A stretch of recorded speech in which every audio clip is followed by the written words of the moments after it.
Bitlab Polda Sumatera Utara mengungkap hasil otopsi sementara terhadap jenazah Sempurna Pasaribu, seorang wartawan lokal di Tanah Karo. Dari hasil otopsi sementara penyebab kematian Sempurna Pasaribu murni terbakar dan belum ditemukan adanya luka-luka tindakan kekerasan. Begitu juga dengan korban meninggal lainnya, yakni anak, cucu, dan istri dari Sempurna. Polisi juga mengungkap jika istri dari Sempurna Pasaribu dinyatakan mengidap penyakit kista dan bukan sedang hamil. Meski demikian, saat ini pihak Polda Sumut masih menunggu hasil keseluruhan otopsi yang dilakukan Bitlab Polda Sumut. Sementara itu, proses penyelidikan masih dilakukan oleh tim gabungan Ditreskrimum Polda Sumut dan Polres Tanah Karo.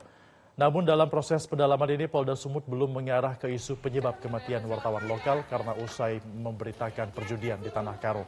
Polda Sumut menegaskan saat ini hanya fokus tentang peristiwa kebakarannya saja.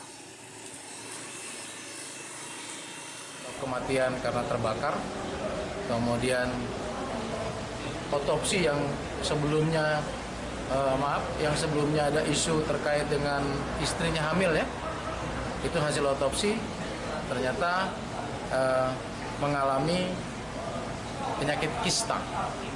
Itu juga sudah dilakukan, hasil otopsinya sudah keluar dan kita nunggu hasil otopsi secara. Jelajahi cara baru mendapatkan informasi. Download Metro TV Extend sekarang.